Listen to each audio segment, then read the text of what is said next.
Hello BRM, my name's Peter and I'm building a layout with my son Oscar. We've been at it for about 18 months now and we're getting on really well, but we think we've reached a point where we need a bit of extra help.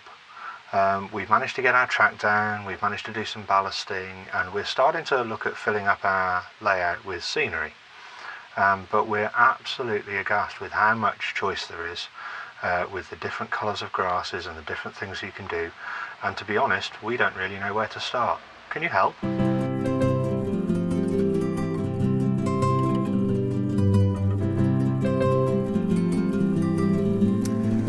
Well, I'm here at Peter Mosley's house, who, with his son Oscar, has been building a model railway in their attic, and he's got a few problems with some scenic grass. So let's see if we can help him out.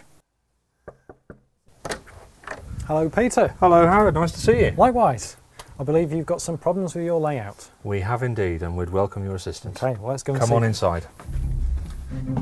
So how long have you been building the layout for then? We've been building this now for about 18 months. Okay, let's see what we can do. So Peter, we're in the middle of the layout. So I see you've got two tracks on the inside, what appears to be. Yeah, well we started off with the limited amount of space we had really, Okay. and the prime thing was to get two tracks around the inside and then see what we could fit. So we've got these two tracks, they run all the way around and they wave around a bit. And then we've got a branch off at the back behind us which goes across and around to some sidings over there, okay, where we can store all of our carriages and any locomotives. And then along with that we've got this branch off here which goes up a nice incline, and the incline goes all the way around and across a nice viaduct here, which has allowed us to build in some bridges and tunnels. You've got some great features here for a layout that you've never built a layout before, I take it. No, never built a layout before. Many people forget about adding that sort of extra height to their layout, so I think it's a great start.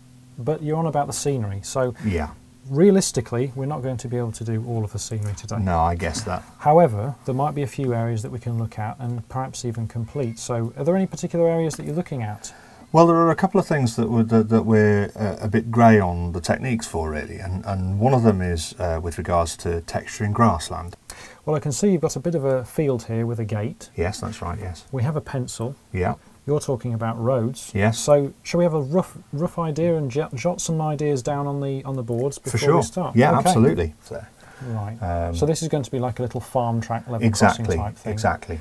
Now, the station's here and you've got a car park, so this car park's going to need road access. Exactly, yeah. I mean, what I do here I'm not quite sure about, but certainly the plan is to have a two-lane road that runs across here. So if we just join it up to a natural curve to the end of the platform there. Yeah, no, that looks great, yeah. And then we'll leave a comfortable margin for two vehicles, so that gives us roughly a scale width for the vehicles. It does. But if we just leave a little bit more, yeah, and if it's not represented on the scene, it doesn't matter. And we're keeping all of the curves natural, make them float, and there, say. And we could perhaps even have a little bit of a lay-by here, give you an opportunity to have a bit of a track or something with a couple of cars parked, somebody eating the sandwiches at the side of the road, for instance. Ideal, that's a great idea. And then with that in mind, we can sort of look back and see, does it flow?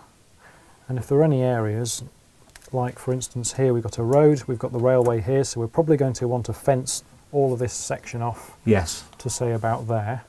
Yeah. So that's something to bear in mind at this stage. It would be to put your fence in all the way along here. Yeah. And well, this is going to be the area of greenery that we can tackle today, and of course the field. Earlier you said to me that you're not quite sure what colours of grass to use on the layout. Well, the easiest thing I'd say is just observe what you see in real life and try and choose a colour that matches what you see. So for example, this here being a field is going to be quite lush grass because you've got sheep and cattle grazing on it, whereas something at the side of the road probably only gets cut a couple of times a year. If that, sometimes you might want to just let it grow wild as though it's not been maintained at all. So in terms of products, I've got a few with me today, but before we actually start applying the grass, it's time to get the glue down, and for that we've just got some ordinary PVA modelling glue. So if I give you a big brush and some glue, we can start cracking. All we need to do is slap it on. Now, I'd stay away from these areas that you haven't ballasted yet. So we can just focus on these areas because we know that we're going to grass up to the ballast joint there. But it's just literally a case of getting it down like so. Okay. And then with your brush. So literally just to spread it around. Yeah, we just want a very thin coat of glue across the entire area, and just working it right up to the edge of the road there. So how sticky will this be if it's quite thin? Well, the beauty with static grass is that it stays upright with very little glue because it weighs so little, you see. So the easy option is to apply a minimum amount of glue, which means that it dries faster. So how's that?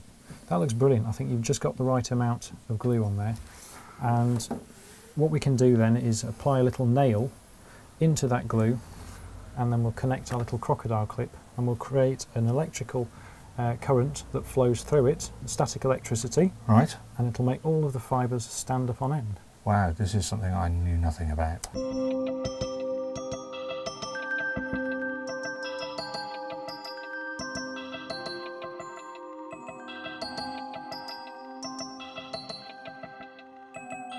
We can then go ahead and connect up our crocodile clip from the static grass applicator.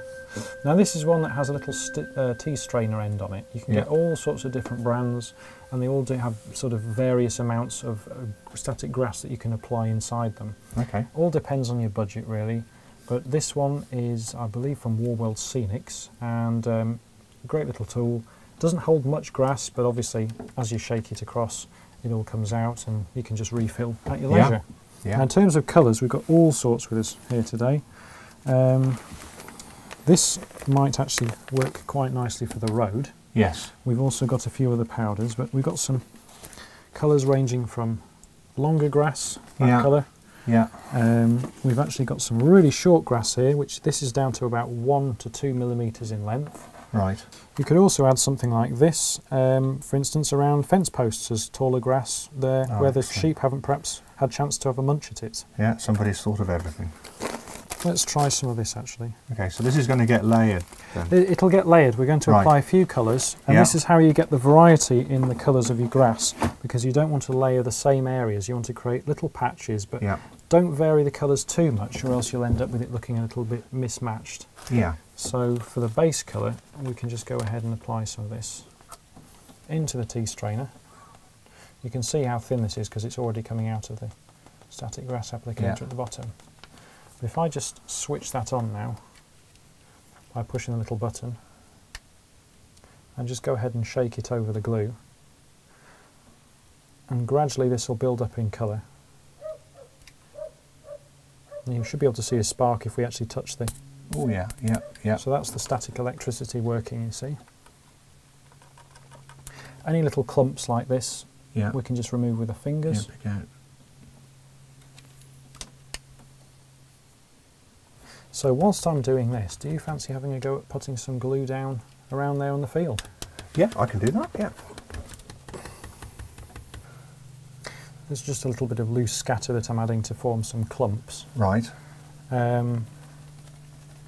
And what we can do now is go over with some hairspray and just fix all of that before we apply another layer. So I'm just going to go ahead and spray some of this hairspray over the area, because wherever we apply glue, obviously that's where we're going to get grass, and we don't want any on the track. No. Droplets forming on top. Yeah. On with our second colour. Now this is slightly taller. Okay. And when you're applying static grass, it's recommended that you start with your lowest height of grass first, and then build up your taller layers. Right, okay. So we're using a short underlayer of dark green. Yep. And a slightly taller of light green. Light green, colour as well. And we can just create some more of that static area. Okay, so it's actually pulling it up, isn't it? It pulls it up. You've got to go quite close to the fibres to get it to work, though. You can see them sort of clinging together there. Yeah, yeah. That's incredible.